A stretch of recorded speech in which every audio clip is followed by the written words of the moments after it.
সুপ্রিয় দর্শক, আপনাদের সবাইকে স্বাগত জানাচ্ছি প্রমিসেস জানতে চাই আজকের পর্বে। আমি নুজহাত-ই রহমান। অত্যন্ত আনন্দের সাথে জানাতে চাই আজ প্রমিসেস জানতে চাই এর 400তম পর্ব প্রচারিত হচ্ছে। হাঁটি হাঁটি পা পা করে 400টি পর্ব আপনাদের আস্থা এবং ভালোবাসায় আমরা আজ এখানে এসে দাঁড়াতে পেরেছি। প্রমিসেস মেডিকেল আপনাদের সবাইকে অত্যন্ত কৃতজ্ঞতার সাথে স্মরণ করেছেন এবং শ্রদ্ধা জানিয়েছেন। প্রিয় দর্শক, আজ আমরা এই পর্বে এই আনন্দ ঘন মুহূর্তে জানব প্রমিসেসের পথ চলা সম্পর্কে। প্রমিসেস মেডিকেল লিমিটেড এই চমৎকার প্ল্যাটফর্মটির আয়োজন করে দিয়েছে বাংলা টিভি। এই আয়োজনটি সফলতার সাথে এক্সিকিউট করেছে, সেজন্য বাংলা টিভিকে অত্যন্ত ধন্যবাদ। প্রমিসেসের এই ছোট্ট প্রতিষ্ঠানটি কিভাবে ছোট থেকে ধীরে ধীরে বেড়ে উঠলো এবং আজ যেভাবে কাজ করে যাচ্ছে সেই আলোচনায় আজ শুনবো আমরা প্রমিসেসের একজন অত্যন্ত আপন ব্যক্তির কাছ থেকে। আজ আমাদের সঙ্গে রয়েছেন মোহাম্মদ রেজাউল করিম। তিনি অ্যাডিকশন প্রফেশনাল এবং প্রোগ্রাম কোঅর্ডিনেটর হিসেবে আছেন প্রমিসেস মেডিকেলে। মোহাম্মদ রেজাউল করিম, আপনাকে স্বাগতম আজকের এই পর্বে। ধন্যবাদ। কেমন আছেন? মাশাআল্লাহ, খুব ভালো আছি। এবং প্রথমেই বলি যে 400তম পর্বে আমার আজকে এই জায়গায় আমি উপস্থিত হয়ে কিছু বলার জন্য আসতে পেরে প্রমিসেস মেডিকেল, পাশাপাশি বাংলা টিভিকে অজস্র ধন্যবাদ, পাশাপাশি আপনাকেও অনেক অনেক ধন্যবাদ যে এত সুন্দর করে প্রমিসেসের যে পথ চলা অনুষ্ঠানটা আপনারা শুরু করেছেন, তার জন্য আমরা প্রমিসেস কর্তৃপক্ষ থেকে কৃতজ্ঞতা প্রকাশ করছি। অনেক ধন্যবাদ আপনাকে আসবার জন্য। এবং আপনি তো অ্যাকচুয়ালি প্রমিসেসের একদম শুরু থেকে আছেন প্রমিসেস মেডিকেলের, তো আপনি অত্যন্ত আপন প্রমিসেসের এবং বলা যায় প্রমিসেস মেডিকেল আপনার একজন সন্তানেরই মতো। তো শুরু থেকে আপনার কাছে একটু জানতে চাই যে কি স্বপ্ন নিয়ে এই যে একটি শিশু প্রতিষ্ঠান শুরু হলো এবং আজ কিন্তু আর এটি শিশু নয়, বেড়ে উঠেছে, অনেকটা বেড়ে উঠেছে, অসংখ্য অর্জন আছে, সেই গল্পগুলো শুনতে চাই। একটু প্রথমে স্বপ্নটা জানতে চাই। থ্যাংক ইউ আপু। আসলে প্রমিসেসের পথ চলা ইতিহাসটা একটু পিছন থেকে যদি আসে তাহলে আমি ইতিহাসের আমিও একজন রাজসাক্ষী আর কি। তো সেই হিসেবে যদি বলা হয় যে আমাদের প্রমিসেসের মেডিকেলের যে মাননীয় চেয়ারম্যান সোহেল খান, সোহেল হোসেন খান, উনি স্টার্টিংটা যখন করে তার আগে তার ফ্যামিলিগতভাবে একটা শক হন, একটা লস্ট হয়, তার জন্য সে মানসিকভাবে একটু ভেঙে পড়ছিল। তো সেখান থেকে সে ওইটাকে উদ্যোক্তা হিসাবে চিন্তা করে প্রমিসেস মেডিকেল লিমিটেড প্রতিষ্ঠা করার জন্য উনি একটু প্ল্যানিং করা শুরু করে। এই প্ল্যানিং অনুসারে সে দীর্ঘ একটা সময় বিভিন্ন রকমের তথ্যাদি সংগ্রহ করে বাংলাদেশের বিভিন্ন পরিবেশ পরিস্থিতির কারণে কিভাবে সেবা প্রদান করা যায়, এবং এই ক্ষেত্রে সে আমার জানা মতো 29 জন ব্যক্তির কাছে সে যায় এবং এই মতামতগুলি গ্রহণ করার চেষ্টা করে। তো সেই ক্ষেত্রে আমার জানা মতো 28 জনের নেগেটিভ কিছু উত্তর দেয় বা ওইভাবে সহযোগিতার জায়গায় পিছিয়ে পড়ে। একজন খালি পার্সন যে তাকে এই ব্যাপারে মানসিকভাবে সাপোর্ট করে, উৎসাহিত করে। সেই 2015 থেকে প্রমিসেস মেডিকেলের পথ চলা শুরু হয়। হাঁটি হাঁটি পা করে বাংলাদেশে প্রতিষ্ঠিত হয় প্রথম multi storage rehabilitation centre and depression centre, বা আধুনিক সেবা বলতে যা বোঝায় যে জিনিসগুলির বাংলাদেশের সেবা প্রতিষ্ঠানগুলিতে গ্যাপ, সেগুলিকে পরিপূর্ণ করা, এবং যারা দেশের থেকে দেশের বাইরে ট্রিটমেন্টের জন্য যায়, স্বাস্থ্য সেবার খাতে যে বাইরের দেশে যে বিশাল একটা অঙ্ক দেশের থেকে বাইরে চলে যায়, সেটাকে প্রতিরোধ করা এবং বাংলাদেশের সঠিক চিকিৎসা ব্যবস্থার সুষম একটা কাঠামো তৈরি করার জন্য উনি একটি প্রতিষ্ঠান তৈরি করেন, যার মাধ্যমে দেশে এবং বিদেশে জানি তার সুনাম অক্ষুণ্ণ রাখতে পারেন। প্রাথমিক স্টেজে সে দেশের মান সম্পন্ন করার জন্য বাংলাদেশ সরকার থেকে প্রতি বছরে শিষ্যদের তালিকায় অবস্থান করেন, এবং এটা একটা বিশাল অ্যাচিভমেন্ট প্রমিসেসের জন্য। এবং প্রমিসেস থেকে ডিএনসি থেকে ডিপার্টমেন্ট অফ নার্কোটিক্স কন্ট্রোল থেকে অনুমোদিত লাইসেন্স প্রাপ্ত এমন একটি প্রতিষ্ঠান যেখানে সার্বিকভাবে সরকার এবং আধা সরকারি বেসরকারি যে সমস্ত প্রতিষ্ঠান আছে সার্বিকভাবে তাদের মূল্যায়ন করে প্রমিসেসকে আজকের এই অবস্থানটা তৈরি হয়। চমৎকার। তা আপনি বলছেন যে একটা আন্তর্জাতিক মানসম্পন্ন সেবা যাতে এই বাংলাদেশে দেওয়া যায়, আন্তর্জাতিকভাবে এটার একটা সুনাম অক্ষুণ্ণ করা যায় বা সুনাম বজায় রাখা যায়, তার জন্য একটা প্ল্যানিং তৈরি করা হয় প্রথমে। সেই হিসেবে দেশের মান অনুসারে তো যথেষ্ট পরিমাণ ভালো। এখন বাইরের দিকে এই জায়গাটাকে মানে এই প্রতিষ্ঠানটাকে কিভাবে স্টাবলিশ করা যায়, এইটাই আমাদের মানে চেয়ারম্যান সাহেবের মেন আর কি টার্গেট ছিল। আশা করা যায় ইনশাল্লাহ অচিরেই এই টার্গেট পূরণ হবে, আমরাও বিশ্বাস করি।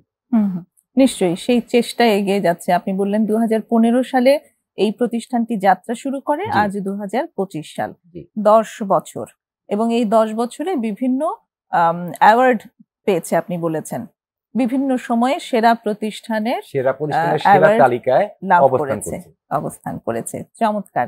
তো এই যে প্রতিষ্ঠানটি আজকে এই যে জায়গায় এসে দাঁড়িয়েছে 10 বছরে, একদম শুরুতে কেমন ছিল? আসলে শুরুতে পুরা কাঠামোটা তৈরি করার ক্ষেত্রে প্রথমে যে আবাসন ব্যবস্থাটা এটা সিলেক্ট করার জন্য অনেক জায়গায় বিশেষ করে আমাদের চেয়ারম্যান সোহেল হোসেন খান, ফয়সাল রেজা তুষার ভাই, হাসিবুল হাসান শান্ত ভাই, ওরা বিভিন্নভাবে বিভিন্ন জায়গায় এই আবাসনটা কিভাবে মনোপুত করা যায় এবং সঠিক জায়গায় সঠিক অবস্থানে কিভাবে এটা সিলেক্ট করা যায় অনেক খুঁজে একটা পর্যায়ে একটা বিল্ডিং তারা খুঁজে পায়, সন্ধান পাওয়া যায়, মাল্টি স্টোরেজ একটা বিল্ডিং বর্তমান দিনের যে অবস্থানটা। এইটার অবকাঠামো বলতে খালি বাইরের এক্সট্রাকচারটা মানে তৈরি করা ছিল, ভিতরে ইন্টেরিয়র বলতে যত রকমের ডেকোরেশন আছে প্রতিটাই কিন্তু পুঙ্খানুভাবে এটার একটা প্ল্যানিং ওয়াইজ, এটার আর্কিটেক্টের মাধ্যমে, ডেকোরেশন যারা করে তাদের মাধ্যমে, সিট প্ল্যানিং এর মাধ্যমে, অফিস প্ল্যানিং এর মাধ্যমে, মানে ফ্লোর প্ল্যানিং এর মাধ্যমে স্টেপ বাই স্টেপ ধীরে ধীরে 10 তলা পর্যন্ত এটা কমপ্লিট করা হয়। মানে একদিনে এটা অবস্থান তৈরি করা হয় নাই। তৃতীয় অবস্থানে সেরা মানের প্রতিষ্ঠান তৈরি করতে হলে অবশ্যই সেরা মানের কিছু দক্ষ কর্মী, ডক্টর, নার্স, কাউন্সিলর, ম্যানেজমেন্ট বলতে যা বুঝাই সবারই প্রয়োজন ছিল। আর প্রাথমিক স্টেজে প্রমিসেসের তো তেমন দক্ষ কেউই ছিল না। নতুন একটা স্টুডিং এ একজন উদ্যোক্তা নতুন ভাবে তার পরিকল্পনা নিয়ে কাজ করতেছে, সেই হিসেবে বাংলাদেশের থেকে হয়তো চেষ্টা করা হয় যে ভালো মানের সেবামূলক প্রতিষ্ঠানের সেবা দানকারী মনোভাব তাদের ভিতরে আছে। নির্গৃহীতভাবে যদি বলা হয় যে যাদের ভিতরে মানসিকতা ছিল যে কমার্শিয়াল কোনো ব্যবসা নয়, বিজনেস নয়, সেবা করার জন্য মনোভাব তৈরি করা, সেই হিসাবে বেশ কিছু সংখ্যক ডক্টর, কাউন্সিলর, মানে অ্যাডিকশন প্রফেশনাল, তার মধ্যে আমি নিজে একজন গর্বিত। খুবই ভালো লাগে যে একদম প্রাথমিক স্টেজে সেই সোহেল হোসেন খান মানে আমাদের যে চেয়ারম্যান, ফয়সাল রেজা তুষার ভাইয়ের নাম বারবার বলতে হয়, হাসিবুল হাসান শান্ত ভাই আমাকে সেই সুযোগ করে দেয় এবং আমার উপরে অনেক কিছু দায়িত্ব সে ন্যস্ত করে দেয় যে এই প্রতিষ্ঠানটাকে আমরা বিশ্বের একটা প্ল্যাটফর্মে নিয়ে যেতে চাই, আন্তর্জাতিক একটা পর্যায়ে নিয়ে যেতে চাই, দেশের এবং দেশের বাইরেও কিভাবে আমাদের এই সুনাম, আমাদের সেবা ছড়িয়ে পড়া যায়, সার্বিকভাবে আমরা সেই প্ল্যান করেই আমরা একটা বোর্ড করি। সেই বোর্ডের মাধ্যমে সবাই আমরা একত্রিত হয়ে একটা প্ল্যাটফর্মে ঐক্যবদ্ধ হই এবং মানসিকভাবে আমরা অনেক রকমের স্যাক্রিফাইস এবং ডেডিকেশন থাকে আমাদের, যে আসলে যেভাবেই হোক এই পরিশ্রমের মাধ্যমে হলে এই প্রতিষ্ঠানকে আমরা একদিন উন্নত একটা প্রতিষ্ঠানের রূপ দিতে পারবো। সে সংকল্পবদ্ধতা আজ পর্যন্ত আমাদের ভিতরে আছে। আমরা এখন পর্যন্ত আন্তরিকভাবে ঐকান্তিকভাবে চেষ্টা করে যাচ্ছি, জানি দেশ এবং দেশের বাইরে এর সুনামটা বজায় রাখা যায়। এই অত্যন্ত আনন্দঘন মুহূর্তে দাঁড়িয়ে যাদের মানে পেছন থেকে যাদের অবদান অনস্বীকার্য ছিল, আপনি চেয়ারম্যানের কথা বলেছেন, আপনি ম্যানেজিং ডিরেক্টরের কথা বলেছেন, ডিরেক্টরদের কথা বলেছেন, কিন্তু প্রফেশনাল হিসেবে অনেকেই তো অনেক ভালো সাপোর্ট দিয়েছে, তাদের যদি উল্লেখ করতে চান। আমি বলতে চাই বিশেষ করে আমাদের খুবই প্রিয় একজন কনসালটেন্ট ডাক্তার জহির সাহেব, কনসালটেন্ট ডাক্তার এইচ মাকসুদ খান, উনি জহির স্যার ছিলেন ইউনাইটেডের, আর মাকসুদ স্যার ছিলেন বর্তমানে যে শেখ মুজিব বলতে মানে পিজি হাসপাতালের ছিলেন, আর সিএমএইচ এর একজন ছিলেন, উনি হলেন ব্রিগেডিয়ার সাহেব। আর পাশাপাশি আরো অনেকেই ছিলেন, কিন্তু স্টার্টিং এ উনারাই সবচেয়ে বেশি এই প্রতিষ্ঠানে হাল ধরে এবং একটা পর্যায়ে আসক্ত ব্যক্তি সহকারে যারা ডিপ্রেশনের রোগী ছিল, বিভিন্ন রকম সাইকোলজিক্যাল প্রবলেম নিয়ে আসতো, তাদের মধ্যে যে ট্রিটমেন্টের প্রক্রিয়াটা, অন্যতম প্রক্রিয়ার মধ্যে কাউন্সিলর অবশ্যই প্রয়োজন। আমি বলবো আমাদের নুজাতি রহমান, উনি একদম অন্যতম স্টার্টিং এর ছিলেন। তারপরে আমাদের ছিলেন কোহিনুর ম্যাডাম, আরো অনেকে এরকম ছিলেন, আমি একজন রেজাউল করিম, পাশাপাশি আরো ছিলেন রিঙ্কু ভাই, তারপরে শাহির জামিল, আরো অনেকে বেশ কিছু যারা কাউন্সিলর এখনো কাজ করে যাচ্ছেন। Thank you. আমাকেও, আমিও আসলে এই অনুষ্ঠান মানে এই অনুষ্ঠানের সাথে তো আছি, আমি এই প্রতিষ্ঠানের সাথেও কাজ করবার যে সুযোগ আরেকজন আছে পেয়েছি। আমাদের একটু দীর্ঘ সময় পরে, যেটা হলো সে আমাদের সাথে কিছুদিন পরেই আমাদের সাথে জয়েন করে। সে হলো আশিকা মেহবুব, মানে আশিকা ভাবি হিসেবে সবার কাছে পরিচিত, আপু বা ভাবি হিসেবে পরিচিত। উনি আচ্ছা। একজন কেস ম্যানেজার হিসেবে পেশেন্টদের সার্বিক তথ্যগুলি সংগ্রহ করতে পারে এবং নির্দিষ্ট জায়গায় যে মেসেজগুলি প্রয়োজন, প্রেরণ করা প্রয়োজন সঠিক চিকিৎসার ক্ষেত্রে উনি সুচারুরূপে খুব সুন্দরভাবে ওনার দায়িত্বগুলি পালন করে আসছেন। অনেক ধন্যবাদ। আমরা অবশ্যই এই মোমেন্টে দাঁড়িয়ে তাদের সবাইকে স্মরণ করছি, তাদের সকলের অবদান শ্রদ্ধা ভরে স্মরণ করছি এবং তারা মানে তাদেরকে আমরা আরো উৎসাহ দিতে চাই যেন আরো সুন্দরভাবে এগিয়ে নিতে পারে। একটা বিরতির সময় হইলো, বিরতির পরে এসে আবার কথা হচ্ছে। দর্শক সঙ্গেই থাকুন, ফিরছি বিরতির পরে আবার।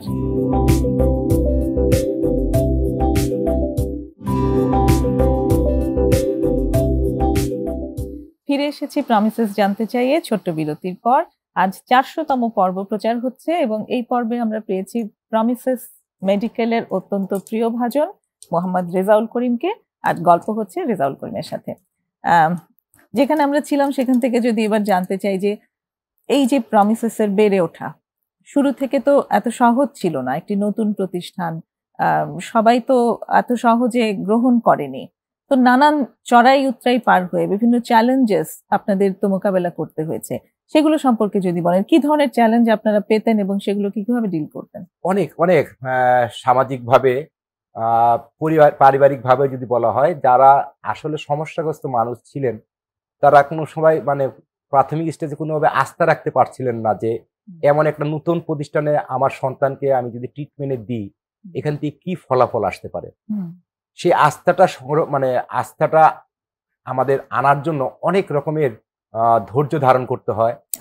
প্রাথমিক স্টেজে দেখা গেল যে রুগী আসলো ভর্তি হওয়ার জন্য, রিসিশন থেকে এবার চলে গেল, আমরা হয়তো বা তাকে ম্যানেজ করতে পারলাম না, বা ফ্যামিলি হয়তো আমাদের কাছ থেকে সেরকম কোনো পজিটিভ বা কোনো আমরা হয়তো তাকে আশ্বস্ত করতে পারিনি। আসলে আমাদের ওই ক্ষেত্রে প্রমিসেসের অনেকেরই মানে সেই এক্সপিরিয়েন্সের একটা ঘাটতি ছিল। যত দিন যায় আমাদের এই এক্সপিরিয়েন্সগুলি আমরা গেদার করতে থাকি বা বাড়তে থাকে। তো সেই হিসেবে আমরা যখন 1 জন 2 জন 3 জন 5 জন 6 জন করে যখন 5 জন 6 জন পেশেন্ট আমরা যখন অ্যাডমিট নিতে পারি, তখন আমাদের ভিতরে একটা কনফিডেন্ট গ্রো করে যে আমরা যেখানে জিরো ছিলাম, জিরো থেকে যখন আমাদের আজকে প্রমিসেসে 5 জন 7 জন পেশেন্ট অ্যাডমিশন নিয়েছে, অবশ্যই আমাদের সর্বস্ব দিয়ে, আমাদের যে অভিজ্ঞতা দিয়ে আমরা একটাবার চেষ্টা করে দেখি পারি কিনা। তো আমরা সবাই ছিলাম এক একজন সৈনিকের মতন, দুর্দান্ত সেই পরিশ্রম। বিশেষ করে অনেকে এখানে বাড়ি যেত না, রাত্রে করে এখানেই থাকতো, ডাক্তারদেরকে সময় দিত, পেশেন্টদেরকে সময় দিত, বিভিন্ন রকমের মেন্টাল এক্সারসাইজ শিখাতো, তাদেরকে বিভিন্ন রকম বিনোদনের ব্যবস্থা করত, তাদের খাওয়া দাওয়ার সম্পূর্ণ ঠিক আছে কিনা, তাদের মেডিকেল বা স্বাস্থ্য পরীক্ষা ঠিক আছে কিনা, মেন্টালি অবস্থা কতটুকু কি অবস্থায় আছে, সাথে সাথে ফ্যামিলির সাথে আমরা খুব রিলেটেড মানে যোগাযোগ করতাম এবং ফ্যামিলিকে এসে তাদের সাথে মিটিং এর মাধ্যমে দুপক্ষকে একটা আন্ডারস্ট্যান্ডিং এর মাধ্যমে একটা লং টাইম ট্রিটমেন্টের ব্যবস্থা করতাম। হয়তো অনেকে প্রাথমিক স্টেজে এসে হয়তো বা রিহ্যাব সেন্টার হিসেবে এসে গ্রহণ করতে মানে ইচ্ছুক ছিল না, হয়তো বা মনে করতো আসছি নতুন একটা প্রতিষ্ঠানে একটু ডিটক্সিফিকেশন করে যাই, মানে মেডিকেশনের মাধ্যমে কিছু ট্রিটমেন্ট করে যাই। তো প্রাথমিক স্টেজে অনেকেই ডিটক্সিফিকেশন করে গেছে, অ্যাজ এ রেজাল্ট তাদের জন্য অবশ্যই পজিটিভ হয়নি। একটা পর্যায়ে যখন তারা আবার ফিরে আসে অনেকেই, তো তখন তারা রিহ্যাবিলিটেশন করার জন্য অবশ্যই মেন্টাল প্রিপারেশন নিয়ে আসে। কারণ আমাদের স্টার্টিংটাই আমাদের এরকম ছিল যে আমরা যারা যারা এখানে চিকিৎসার দায়িত্বে আছি, বিশেষ করে সাইকোলজি বা অ্যাডিকশন, ডিপ্রেশন, প্রথমে গার্জিয়ানদেরকে বলে বোঝাতে খুব কষ্ট হইতো সবার যে এইটা শর্ট পিরিয়ড বা শর্ট টার্ম কোনো ট্রিটমেন্ট পদ্ধতি নয়, এটা একটা লং টার্ম প্রসেস, অনেক দীর্ঘদিন এটা ট্রিটমেন্টের আওতায় থাকতে হয়, এটার ফলো আপ প্রয়োজন। এই জিনিসগুলি মানে পরিবারকে বোঝাতে আমাদের অনেক কষ্ট হতো। সঠিক একটা কাউন্সিলিং কিভাবে দেওয়া যায়, কোন সেক্টর কোন সময় তার কোন কাউন্সিলিংটা প্রয়োজন, এটা যখন গার্জিয়ানদের আমরা বোঝাতে সক্ষম হই, তখন অনেক ক্ষেত্রে অনেক পরিবার এগিয়ে আসে যে আমাদের প্রতি একটা আস্থা তৈরি হয়। তা আমাদের তখন থেকে আমরা বলে আসছি, আমাদের ট্রিটমেন্টের প্রসেসটা আমরা স্টার্টিং থেকে বলে আসছি যে আমাদের ট্রিটমেন্টের টাইমিংটা হলো গিয়া 6 মাস। কোনো কোনো ক্ষেত্রে সাইকোলজি অ্যাডিকশন ছাড়াও ডিপ্রেশন সেই ক্ষেত্রে হয়তো বা 4 মাসও অনেকের ক্ষেত্রে হতে পারে, কিন্তু 6 মাসটা কমন। তো হাঁটি হাঁটি পা পা করে যখন একটি মানুষ যেন সুস্থ জীবনে ফিরে যায়, তার সেই পরিবার, তার সেই পরিবেশ, তার সে আত্মীয়-স্বজন, পাড়া প্রতিবেশী, ইভেন কি সমাজ, তারা একটু অবাক হয় যে এই এমন একটা ছেলে এই অবস্থান থেকে কিভাবে সুস্থ হয়।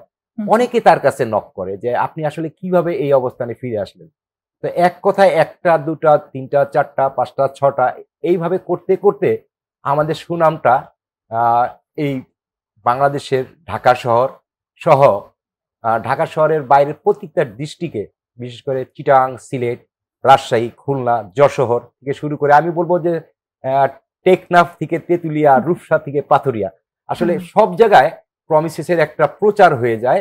মানে আমাদের সেই রেজাল্টের প্রেক্ষিতে পাশাপাশি অনেক ক্ষেত্রে আমরা অনেক চেষ্টা করি অ্যাওয়ারনেস প্রোগ্রামগুলি বাড়ানোর জন্য। সামাজিকভাবে বিভিন্ন অ্যাওয়ারনেস প্রোগ্রাম করি, টিভি তার শো মধ্যে করি। এটা একটা তার মধ্যে প্রমিসেস অন্যতম জানতে আমাদের চাই, বাংলা এটা একটা টিভিতে অ্যাওয়ারনেস একটা প্রোগ্রাম। অনুষ্ঠান অ্যাওয়ারনেস প্রোগ্রাম। তাছাড়া আর টিভি হয়, আরো অনেক কিছুতে আছে। আমরা সামাজিকভাবে অ্যাওয়ারনেস তৈরি করি বিভিন্ন শিক্ষা প্রতিষ্ঠানে, প্রাইভেট ইউনিভার্সিটিতে গুলি পথসভা করি, র্যালি করি এবং বিভিন্ন ক্ষেত্রে ফ্রি কাউন্সিলিং এর একটা ব্যবস্থা করি। যে অনেকের ক্ষেত্রে তারা যদি এখানে আসে আমাদের ট্রিটমেন্ট পদ্ধতি জানতে চায় বা সেই রোগ নিরূপণের ক্ষেত্রে কি উপায় বা কি টেকনিক মানে অর্জন করা, মানে কি টেকনিকটা তারা নির্ধারণ করবে, তার জন্য অলওয়েজ আমাদের এখন পর্যন্ত সেই স্টার্টিং থেকে এখন পর্যন্ত ফ্রি কাউন্সিলিং এর একটা ব্যবস্থা আছে। আমরা চেষ্টা করি তাদেরকে ফ্রি কাউন্সিলিং এর মাধ্যমে আমরা ওই ফ্যামিলিকে বোঝাতে চেষ্টা করি এবং আচ্ছা, এতে তারা অনেক বেশি অ্যাওয়ারনেস বিল্ড আপ করতে পারে। চমৎকার চমৎকার। কোনো স্মৃতি মনে পড়ে এই সুদীর্ঘ পথ চলায়? 10 বছর কম তো কথা নয়। তবে আমার একটা খুব সুখকর স্মৃতি আসে। আমি যখন ১ম প্রমিসেস মেডিকেলে আমার স্টার্টিং শুরু হয়, আমার পথ চলা শুরু হয়, আমি খুব গর্বিত হই যে হঠাৎ করে ওই বছরে ১ম শুনি প্রমিসেস মেডিকেল আ সরকার কর্তৃক ১ম পুরস্কার পুরস্কৃত হয়। এটা আমার জীবনে আমাদের প্রমিসেসের পুরা মানে প্রমিসেসের যত স্টাফ আছে, প্রমিসেসের যত ডক্টর আছে, সাইকোলজিস্ট আছে, কাউন্সিলর আছে, আমরা সেই উৎসবটা এত বেশি করতে পারি যে পুরা আমাদের উৎসবটার মনে হয়েছিল যে আমরা ঈদের মতন আমরা ঈদ উদযাপন করার মতন আমাদের সেই পরিবেশ তৈরি হয়। অবশ্যই। এবং সেই একটি স্থান অর্জন করা, সরকারিভাবে একটা রেকগনিশন পাওয়া, এটা তো বিরাট ব্যাপার। সেটার জন্য অবশ্যই সেই মানদণ্ডগুলো ফিল আপ করতে হয়েছে প্রমিসেস মেডিকেলকে। সেবার অতটা সেবা, ভালো সেবা দিতে পেরেছে বলেই ইনশাআল্লাহ। এই সেরা স্থানটি তারা ধরে রাখতে পেরেছে। সবসময় যে ১ম থাকতে পেরেছে তা না, কখনো ২য় হয়েছে, ৩য় হয়েছে, কিন্তু স্থান ধরে রেখেছে। স্থানটা ধরে রেখেছে। মানে সেটাই। মানটা বজায় রেখে মান বজায় রেখে গেছে। আরো প্রতিষ্ঠান অবশ্যই আছে, কিন্তু জি। প্রমিসেস তার মতো করে তার সেবাটি দিয়ে গেছে ১৫ চমৎকারভাবে। থেকে ২০২৫ আজকের এবছরও কিন্তু লাস্ট প্রাইজটা মানে শীর্ষদের তালিকায় আরেকজন শীর্ষ হিসেবে প্রমিসেস মেডিকেল কিন্তু পুরস্কৃত হন। দারুণ, দারুণ ব্যাপার। এবং আমি সত্যি সত্যি গর্বিত যে এই প্রতিষ্ঠানের সাথে আমি নিজেও কাজ করবার সুযোগ পেয়েছি। সেই মানে সেই ক্রেডিটস এর খানিকটা স্টেক হোল্ডার আমি নিজেও। জি, জি, সেটাও অবশ্যই আমি আমরাও খুব ফিল গর্বিত। করি। আপনার মতন একদম সুনামধন্য একজন কাউন্সিলর আমাদের প্রতিষ্ঠানে আপনাদের পাশে, আমাদের পাশে আছেন। আমরা স্বীকৃতি জানাই আপনাকে, ধন্যবাদ জানাই। আপনার অনেক, অনেক ক্লায়েন্ট আছে যারা আপনার অনেক প্রশংসা করে, আমাদেরকে থ্যাংক ইউ। রিভিউ দেয়। আপনাকে আমরা চেষ্টা করি, অনেক সময় তারা দূর-দূরান্ত থেকে ফোন দেয় কিভাবে আপনার সাথে যোগাযোগ করতে পারবে। আমরা অবশ্যই চেষ্টা করি সেই নিয়মিত কাউন্সেলিংটা তারা জানি ফলো আপটা করতে পারে আপনার জি, সাথে। খুবই জরুরি সেটা। এবং অনেক ধন্যবাদ, আপনিও আমাকে রেকগনাইজ করলেন এই অনুষ্ঠানের মাধ্যমে। আরেকটা বিরতির সময় হয়ে এসেছে, ফিরে এসে আবার কথা বলব। দর্শক, ফিরে আসছি আবারও ছোট্ট বিরতি নিয়ে, সঙ্গেই থাকুন।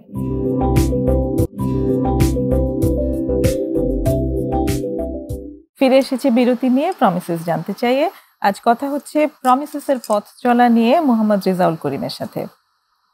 মোহাম্মদ রেজাউল করিম এবার যেখানটাতে আসতে চাই সেটা হচ্ছে যে চিকিৎসা পদ্ধতি। প্রমিসেস মেডিকেল সেবা প্রদান করছে মাদকাসক্তি নিরাময়ে এবং মানসিক স্বাস্থ্য সাহায্য, সেটাও তারা প্রদান করছে।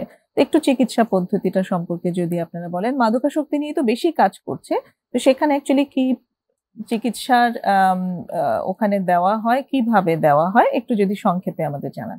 Thank you madam. আসলে চিকিৎসা পদ্ধতির ১ম এই সফলতাটা বলি যে প্রায় মোর দেন 1200 ক্লায়েন্ট আমাদের এখান থেকে অলরেডি বের হয়ে গেছে, যাদের সুস্থতার রেজাল্টটা অনেক বেশি ভালো, গড় এভারেজ হিসাবে অনেক বেশি ভালো। পাশাপাশি অ্যাডিকশন ছাড়াও ডিপ্রেশনে যারা আছিলেন তাদেরকে অনেকেই এখান থেকে ট্রিটমেন্ট নিয়ে একদম সুস্থ স্বাভাবিক জীবনযাপন করতেছেন।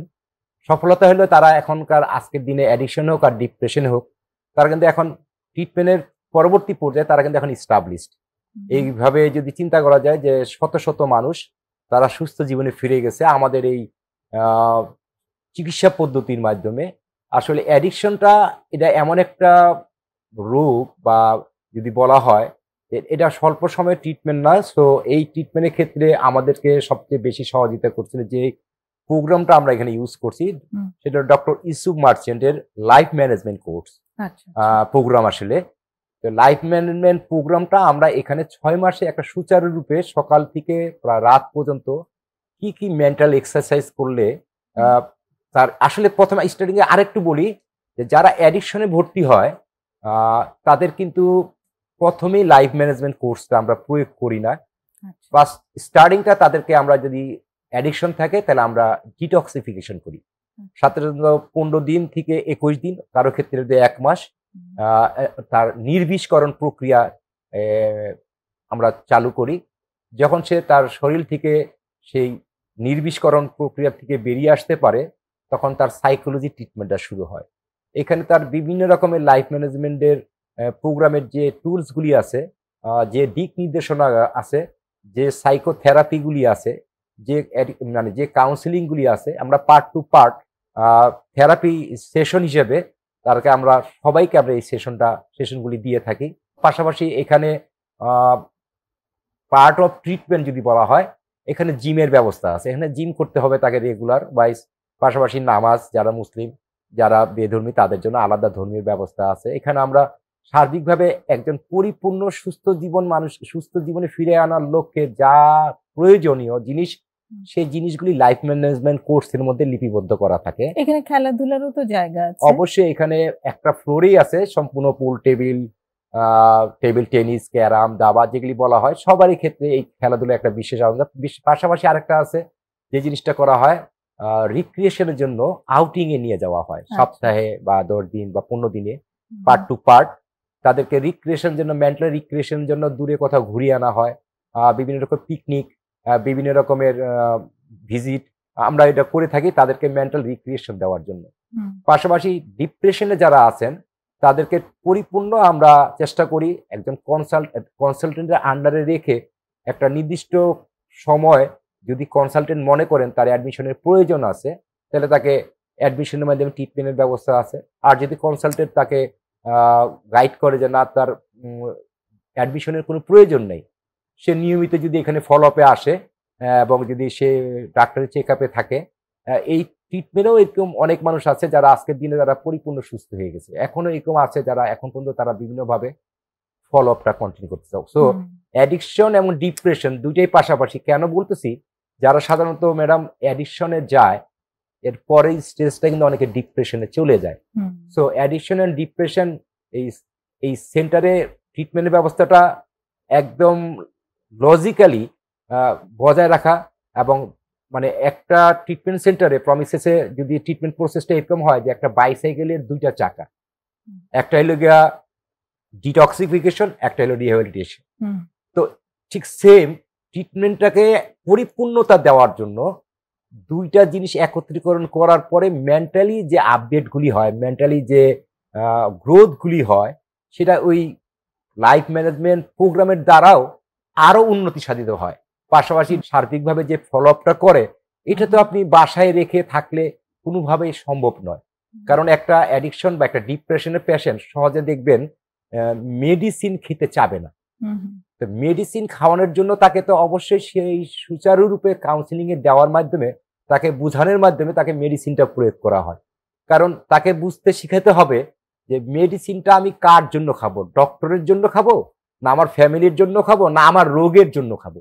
তো পেশেন্ট যখন বুঝতে শিখে যে আমার যেহেতু এটা রোগ, আমার যেহেতু এটা একটা ডিজিজ, আমার যেহেতু এটা একটা সমস্যা, তাহলে আমাকে কিউর করার জন্য অবশ্যই আমাকে এই অ্যাডভাইসগুলি মেনে চলা এবং সুস্থ জীবনের টার্গেট নিয়েই তাকে কাজ করতে হয়। চমৎকার। তো লাইফ ম্যানেজমেন্ট প্রোগ্রামটা অ্যাকচুয়ালি এই চিকিৎসার সবচেয়ে বড় পার্ট এবং এর সাথে বাকি জিনিসগুলো আছে। জি তো আপনার এই লাইফ ম্যানেজমেন্ট প্রোগ্রামের মধ্যে আমি যতটুকু পেলাম সেখানে যেমন অ্যাডিকশন কাউন্সিলিং এর সুযোগ প্রয়োজন আছে, তেমনি একজন সাইকিয়াট্রিক যে কাউন্সিলর, সেই সাইকোলজিক্যাল কাউন্সিলর সেটার প্রয়োজন আছে, একজন অ্যাডিকশন প্রফেশনালের প্রয়োজন আছে, সাইকিয়াট্রিস্টের প্রয়োজন আছে এবং ডাক্তারের প্রয়োজন আছে। অবশ্যই। আচ্ছা, এখানে যারা নার্স হিসেবে যারা আছে তাদেরকে কি কোনো বিশেষ ট্রেনিং এর ব্যবস্থা করা হয়? অবশ্যই। এখানে যারা নার্সিং কোর্স কমপ্লিট করা হয় এবং মেন্টালি ভাবে ইন্টারভিউ নেওয়ার সময় তাদেরকে আসলে এখানে যাদেরকে জবের জন্য যারা অ্যাপ্লাই করে তাদেরকে ইন্টারভিউর সময় সবচেয়ে বেশি বলা হয় যে সেবাকারী মনোভাব নিয়ে কাজ করতে পারবেন কিনা, যেহেতু এটা rehabilitation centre and depression centre. তো সেই ক্ষেত্রে পেশেন্টদের মানসিক অবস্থানটা আসলে সুস্থ একটা মানুষের মতন হওয়ার আশা করার উচিত নয়।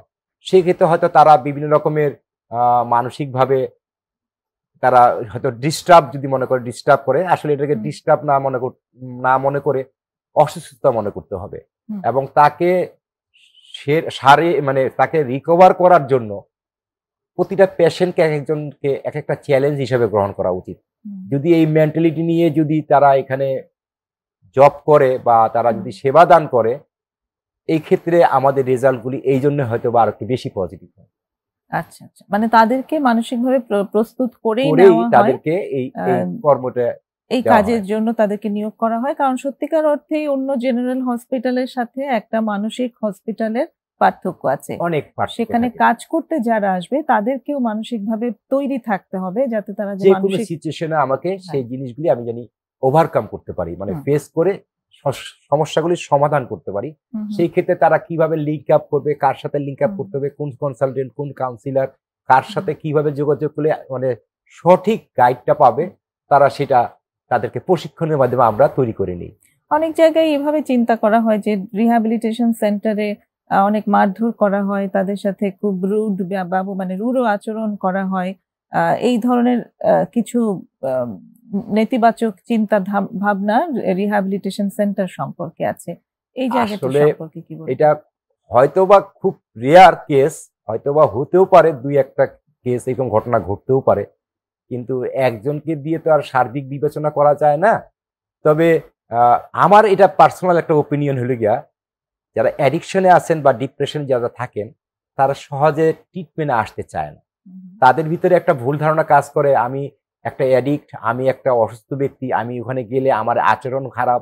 সে নিজে রিয়েলাইজ করে আমার হয়তো বা অনেক কিছু ডিমান্ড থাকবে, আমি অনেক কিছু চাবো, পাবো না, তখন তারা হয়তো বা আমাকে মারবে, ধরবে, আমাকে টর্চার করবে। এটা আসলে একটা অ্যাডিক্টের চিন্তাধারা হইতে পারে এবং এই চিন্তাধারাটা তার ফ্যামিলিকে ইস্টাবলিশ করার চেষ্টা করে, জানি সে সহজে ট্রিটমেন্টে যেতে না চায়। সেক্ষেত্রে এমন কোনো পেশাদার লোক কি আছে যারা তার পেশাকেই তারা লাঞ্ছিত করে, অপমানিত করে এবং তার পরবর্তী স্টেজে তার অবস্থানটা, তার পেশাটা আসলে কতটুকু স্থায়ী হয়? সেই ক্ষেত্রে হয়তো বা যারা ব্যতিক্রম তাদেরটা হয়তো উদাহরণ হয় না, কিন্তু যারা আমরা আজকে দীর্ঘ 22 বছর যাবৎ আমি একই সেক্টরে কাজ করে যাচ্ছি, আমার প্রমিসেস মেডিকেলে দীর্ঘদিন থেকে কাজ করে যাচ্ছি, এই ক্ষেত্রে এইরকম উদাহরণ খুব কম, খুবই কম।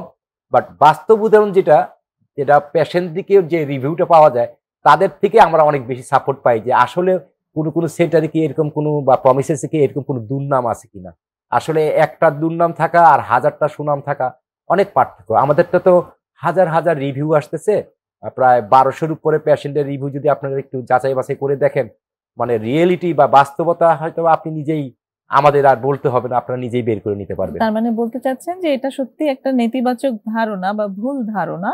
বাস্তবতায় এই রকম ব্যাপারগুলো থাকে না, কোনো প্রতিষ্ঠানে শাস্তিমূলক আচরণ করা হয় না, আজ পর্যন্ত ঘটেনি। এক জায়গায় হয়তো হতে পারে, কিন্তু যেগুলো মানসম্পন্ন প্রতিষ্ঠান সেসব জায়গায় এই ধরনের আচরণ করা হয় না। অনেক ধন্যবাদ। আরেকটা বিরতি নেব। দর্শক, বিরতি নিচ্ছি আরেকবার, সঙ্গে থাকুন।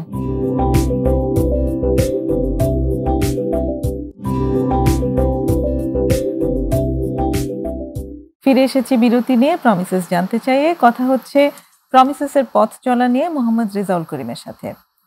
মোহাম্মদ রেজাউল করিম, এবার যে যে দিকটাতে আসতে চাই সেটি হচ্ছে প্রমিসেস মেডিকেল এই যে মাদকাসক্তি নিরাময় যে কাজ করছে, এখানে রিকভারি একটা আলাদা প্রসেস। মানে মাদকাসক্তি নিরাময় হচ্ছে, কাজ করা হচ্ছে কি কারণে? তিনি রিকভারি হিসেবে থাকবেন, আসক্ত উনি যেন আসক্তিতে ফিরে না যান। এই রিকভারিতে প্রমিসেস কিভাবে কাজ করছে? ধন্যবাদ। আসলে রিকভারি প্রসেসটা অনেক কঠিন একটা প্রসেস। এটা ধৈর্য, সহ্য, সংযম, ত্যাগ, তিতিক্ষা, সাধনা অনেক কিছুর প্রয়োজন হয়। এটা আসলে রিকভারি থাকার ক্ষেত্রে ওই স্বল্প মেয়াদী ট্রিটমেন্টে আসলে সম্ভব না। এটা দীর্ঘমেয়াদী প্ল্যানিং। আমি স্টার্টিং এ বলে দিছি। বাইরের উন্নত দেশগুলিতে সাধারণত রিকভারি বা রিহ্যাবিলিটেশন সেন্টারগুলিতে আ ফলো আপ সহকারে 18 থেকে 24 মাসের একটা প্রোগ্রাম তারা সেট করে রিহ্যাবিলিটেশন সেন্টারগুলিতে। তো বাংলাদেশের পরিবেশ পরিস্থিতি, অর্থনৈতিক, ফ্যামিলিগত, আ সামাজিক দায়বদ্ধতা অনেক কিছুই আছে। সেক্ষেত্রে আমরা কোনো তেমন কাউকেই 18 থেকে 24 মাসের কোনো প্ল্যানিং বা ট্রিটমেন্ট আনতে পারি না বা সম্ভব না। এক্ষেত্রে যেটা আমরা কোর্সের মেয়াদ করি যে 6 মাস, 6 মাস পর থেকে আমরা চেষ্টা করি তাকে সার্বিকভাবে আ সহযোগিতা করার জন্য, তার রিকভারিকে টেকসই করার জন্য, তার রিকভারিকে স্ট্রং করার জন্য, তাকে এস্টাবলিশড করার জন্য বা সেই ক্ষেত্রে তার সুস্থতাকে স্ট্রং এবং এস্টাবলিশড করার জন্য আমরা সার্বিকভাবে তাকে প্রমিসেস এর থেকে একটা সাপোর্ট দিয়ে যাই। যে সাপোর্টটা সে গ্রহণ করতে পারে, যার মাধ্যমে সে নিয়মিত আমাদের সাথে কাউন্সেলিং করতে পারে, আমাদের এখানে যেকোনো হেল্প নিতে পারে। আমাদের এই প্রমিসেস এর একটা বিশাল সাপোর্ট স্ট্রাকচার গ্রুপ আছে, যেখানে সবাই হলো গিয়া রিকভারিং অ্যাডিক্ট। পূর্বে 5 বছর, 10 বছর, 15 বছর আগে তিনি অ্যাডিক্ট ছিলেন, বাট তিনি রিকভারি করার পর রিকভারিদের সার্কেল নিয়ে তিনি সবাইকে নিয়ে একটু টাইম পাস করেন, সময় দেন, সুযোগ মানে বিভিন্নভাবে তাকে সহযোগিতা করার জন্য কাজ করেন। তাদেরকে আমরা এখান থেকে ট্রিটমেন্ট শেষেই আমরা তাকে গুড বাই বলার কোনো অবকাশ নাই। বরঞ্চ তাকে বলতে আমরা সবসময় বলি, আমরা একটা অ্যাকশন প্ল্যান দিয়ে দিই, যে অ্যাকশন প্ল্যানের মাধ্যমে তার ডেইলি লাইফ স্টাইলগুলি সে ফলো করতে পারে, প্রমিসে থাকা অবস্থায় যে রুটিনগুলি ছিল সেগুলি ফলো করতে পারে, এবং ডেইলি রুটিনের মাধ্যমে সে এখানে যে কাজগুলিতে অভ্যস্ত ছিল সেগুলি যেন বাইরে যেও করতে পারে। সে অ্যাকশন প্ল্যানটার পাশাপাশি আমরা তাকে নিয়মিত যে আয়োজনটা করে থাকি প্রতি সাপ্তাহিক যে রিকভারি মিটিং, আমরা প্রতিটা অ্যাকশন প্ল্যানে মানে ফার্স্ট স্টার্টিংয়েই থাকে নিয়মিত ফলো আপ এবং কাউন্সিলিং এ আসা, ডক্টরের পরামর্শ গ্রহণ করা এবং রিকভারি টাচে থাকা। এবং আরেকটা জিনিস বলা হয় অলওয়েজ, যে please always keep in touch and Promises. Promises এর সাথে যোগাযোগ রাখাটা আমরা মনে করি বাধ্যতামূলকের মতো, কারণ ইটস ইয়োর, তার জন্য এটা সেকেন্ড হোম। সে এখানে আসবে, তার শেয়ার করবে, তার দুঃখ, আনন্দ, কষ্ট, বেদনাগুলি আমাদের সাথে বলবে, এবং এখান থেকে সে একটা পেট্রোল পাম্পের মতন এনার্জি নিয়ে বের হয়ে যাবে। তো যে কথাগুলি, যে দুঃখগুলি, যে অবস্থানগুলি সে বাইরে কারোর সাথে বলে হয়তোবা সুবিধা করতে পারতেছে না, কিন্তু আমরা নিয়মিত তাদের সেই দুঃখ, কষ্ট, জ্বালা, যন্ত্রণা যেগুলি হোক না কেন আমরা এগুলি সহভাগিতা করি, শেয়ারিং করি, সহভাগিতা করি, এবং তাকে মেন্টালি একটা সাপোর্ট দেই। সে বাড়তি একটা এনার্জি, একটা স্ট্রেংথ পায়, যে বেঁচে থাকার যে একটা পজিটিভ স্পৃহা, সুস্থ থাকার যে একটা আনন্দ, লাইফ ইজ বিউটিফুল, এটা শুধু একটা স্লোগান না, এটা আমরা আমাদের অবস্থান থেকে আমরা একজন রোল মডেল, আমরা উদাহরণ হিসেবে তাদেরকে সাপোর্ট দেওয়ার চেষ্টা করি। এবং সেই রোল মডেলকে সে ফলো করেও নিজে যখন একদিন করে ওয়ান ডে টাইম হাঁটি পা করে এগিয়ে যায়, একটা পর্যায়ে আসার পর সে তার নিজের অবস্থানগুলি অনেক আগের চেয়ে অনেক ডেভেলপ দেখে, চিন্তা করে যে এই প্রফেশনে, এই জায়গাগুলি, এই কাজগুলি, এই চিকিৎসা পদ্ধতিগুলি যে আসলে আমার জীবনে কতটুকু এফেক্টিভ বা কাজে লাগতেছে, সে নিজে তো উৎসাহী হয়, বরঞ্চ যারা নিউ কামার বেরিয়ে যাচ্ছে তাদেরকেও তারা বারবার উৎসাহিত করে, সেই নিউ কামারদের তারা সময় দিচ্ছে, এবং নিউ কামারদের কাছ থেকে তারা অনেক অ্যাটিটিউড, বিহেভ দেখে বুঝতে পারতেছে আমার একটা ভুল, একটা ডোজ আমাকে আবার সেই আগের জায়গায় নিয়ে যাবে। সো রিকভারি সবসময় নতুন নিউ কামার পেশেন্ট বা ইনহাউস যারা আছে তাদের কাছ থেকে অনেক কিছু শিখে, উপলব্ধি করে, রিয়েলাইজ করে, তাহলে সেকেন্ড টাইম একই ভুলটা আর রিকভারি করতে না হয়। দারুণ। যদি এর মধ্যে রিল্যাপস হয়ে যায় কারো, সেক্ষেত্রে হসপিটাল কিভাবে সাপোর্ট দেয়? রিকভারির অপোজিট হলো গিয়া রিল্যাপস। তো রিল্যাপস বেজ অন ডিজিজ, এটার উপরে রিল্যাপস করাটা একদম স্বাভাবিক। অনেকের ক্ষেত্রে এটা অস্বাভাবিক কিছুই নেই, হয়তো একাধিকবার সে রিল্যাপস করতেই পারে, বা সে আমরা বলি স্লিপ করতেই পারে। মানুষের জীবনে ভুল ভ্রান্তি থাকতেই পারে। তার মানে এরকম নয় যে আমি যেহেতু একবার ভুল খেয়ে ফেলছি, ভুলের মাসুল আমার জীবন পরিপূর্ণ টোটালি জিরো হয়ে যাবে, এমন কোনো চিন্তা ভাবনা করার অবকাশ নেই। রিল্যাপস করতে পারে, তার ফলে তার একটা সেকেন্ড চান্স হয়ে গেল। সে যদি পুনরায় সে দ্বিতীয়বার আবার তার ওই গ্যাপগুলি কোন জায়গায় সে রিল্যাপস করলো সেই নিয়ে সে কাজ করতে পারে, সেই সুযোগটা প্রমিসেস মেডিকেল করবে। আমার জীবনে আমার দেখা মতো অভিজ্ঞতায় অনেকে আমি দেখেছি যে তারা একাধিকবার বলতে 8-10 বার সে রিল্যাপস করে, তারপরেও সে মেন্টালি ভাবে এত আপসেট হয়, সে আর অন্য কোথাও যেতে চায় না ট্রিটমেন্টের জন্য। সে যখন আমাদের কাছে এই সান্ত্বনাগুলি পায় এবং আমাদের কাছ থেকে যখন এই ধরনের রেসপন্স পায়, মানুষের অবস্থান দেখে, তখন সে স্বভাবত কারণে আমাদের প্রতি ইন্টারেস্ট হয়ে 8-10 বার রিল্যাপস করার পরও আমাদের এখানে বহু নজির আছে। আপনি যদি আমাদের একদিন রিকভারি মিটিং এ আসেন, যদি আপনারা যদি আসেন, অবশ্যই দেখতে পাবেন যে এখানে একাধিকবার রিল্যাপস করা কত পেশেন্ট যারা আজকে দিনে 5 বছর 10 বছর সুস্থ জীবন যাপন করতেছে। আচ্ছা আচ্ছা, চমৎকার। সুযোগ আছে যারা, তাদের উদ্দেশ্যে বলি, যারা নিরাশ হওয়ার কিছুই নাই, যে সে রিল্যাপস করছে বা তার রিল্যাপসের একটা অবস্থান তৈরি হয়ে গেছে, তারা যদি আমাদের সাহায্য সহযোগিতা আশা করে, অবশ্যই আমরা তার জন্য এগিয়ে আসবো। এবং এটুকু খালি বলে দিতে চাই, ইটস পসিবল, তার পক্ষে ঘুরে দাঁড়ানো সম্ভব যদি তাকে মেন্টালি ভাবে আমরা সেই সাপোর্টটা দিতে পারি, ফ্যামিলিকে বুঝাতে পারি। অবশ্যই আর একটা ব্যাপার আছে, যদি আমাদের সোসাইটি, ইভেন আমাদের রাষ্ট্র বা দেশ যদি তাকে একটু সহযোগিতা করে, এরকম হাজার হাজার রিল্যাপসের পেশেন্ট আছে, তারা আমাদের মাধ্যমে সুস্থ জীবনযাপন করাটা সম্ভব তার পক্ষে। চমৎকার। এবার যদি একটু শেষ দিকে আসি, যে প্রমিসেস এই মানে যত যা অর্জন করেছে, ভবিষ্যৎ নিয়ে কি ভাবছে, আর কি কোন দিকে যেতে চায়? গ্রেট। আমাদের আসলে স্টার্টিং থেকে আমরা অনেক আশাবাদী। প্রমিসেসের প্রতিটা কর্মকর্তা, কর্মচারী, স্টাফ, ডক্টর, নার্স, কাউন্সিলর, আমরা সবাই আশাবাদী। আমাদের এই সেবার মান একদিন বিশ্ব দরবারে পৌঁছে যাবে ইনশাল্লাহ। এবং আমরা ইন্টারন্যাশনালি ভাবে আমাদের অবস্থান তৈরি করতে চাই। আমরা শুধু দেশে না, আমরা সেই প্রেক্ষিতে আমরা কাজ করে যাচ্ছি। আমাদের প্ল্যানিং, আমাদের অলরেডি অনেক প্ল্যানিং হয়ে গেছে। খুব দূরে সেই অবস্থান নয়, আপনারা দোয়া করবেন। আমি প্রমিসের একজন শুভাকাঙ্ক্ষী হিসাবে বলতে চাই, আমরা কিছুদিন, হয়তো আর সময় বেশি দূরে নয়, আমরা আন্তর্জাতিকভাবে আমরা এটাকে স্টাবলিশ করবো ইনশাল্লাহ। চমৎকার। সেজন্য কি কি মেজার্স আপনারা নিয়েছেন, সেরকম কিছু কি আছে? এই ক্ষেত্রে আমাদের জমির দরকার, ল্যান্ড, যথেষ্ট ম্যান পাওয়ার দরকার, আর অবশ্যই তো ইকোনমিক্স, যে আর্থিক যে ব্যাপারটা, সহযোগিতার প্রয়োজন। সেই প্ল্যানিং আছে, সেই প্ল্যানে মানে আরো বড় পরিসরে আমরা এমন ভাবে চেষ্টা করব যে আমাদের রিহ্যাবিলিটেশন সেন্টারটা এমন হবে, যারা হয়তো দেশের বাইরে অনেকে রিহেব করছে, যেমন আমরা প্ল্যানিং আছে আমাদের রিহেব সেন্টারের মধ্যে সুইমিং পুল থাকবে, বাস্কেটবল কোর্ট থাকবে, ফুটবল মাঠ থাকবে, ছোট ছোট কটেজ থাকবে। ছোট ছোট ফ্যামিলি যখন তারা ট্রিটমেন্টের শেষ পর্যায়ে চলে আসবে, ফ্যামিলি যদি বাংলাদেশের বাইরে থেকেও আসে, তারা জানি অন্য কোনো হোটেলে যায় উঠতে না হয়, আমাদের কটেজ থাকবে। তারা পেশেন্টের পাশাপাশি তারা সেই কটেজে অবস্থান করবে। আমাদের এখানে সম্পূর্ণ থাকা খাওয়ার ব্যবস্থা থাকবে। ছোট একটা মানে রিক্রিয়েশন করবে তারা যদি দেশের বাইরে থেকে আসে। আর যারা ঢাকার বাইরে থেকে আসবে, ঢাকার বাইরে থেকে এসে তার সন্তান যদি থাকে, তার যদি প্রিয়জন এখানে ট্রিটমেন্টে থাকে, তাকে অন্য কোথাও যে উঠতে হবে না। এখানে টোটালি তারা আমাদের দায়িত্বে থাকবে। আমরা তার নিরাপত্তা দেব, তার সন্তানের নিরাপত্তা দেব, এবং সে জানি কমপক্ষে এই সেবার উপরেও বেস করে আমাদের প্রত্যেকের জন্য দোয়া করে, আমাদের সাফল্য কামনা করে। সারা বাংলাদেশ থেকে যারা আসবেন তাদের সকলের প্রতি দৃষ্টি আকর্ষণ করব। অচিরেই হয়তোবা প্রমিসেস এরকম একটা জায়গায় স্টাবলিশ হতে যাচ্ছে। আপনারা সকলেই দোয়া করবেন, ইনশাল্লাহ জানি এটা আমরা তৈরি করতে পারি। অনেক ধন্যবাদ মোহাম্মদ রেজাউল করিম। প্রমিসেসের এই পথ চলা এগিয়ে চলুক, আমাদের সবার শুভকামনা প্রমিসেসের জন্য রইল। অবশ্যই দর্শকদেরও অনেক ভালোবাসা আমরা পেয়েছি।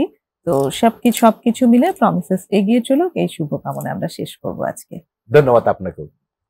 প্রিয় দর্শক, আজকের অনুষ্ঠানের আমরা শেষ পর্যায়ে চলে এসেছি। আগামী অনুষ্ঠানেও আপনাদের ভালোবাসা পাবো এই আশা করে শেষ করছি। খোদা হাফেজ।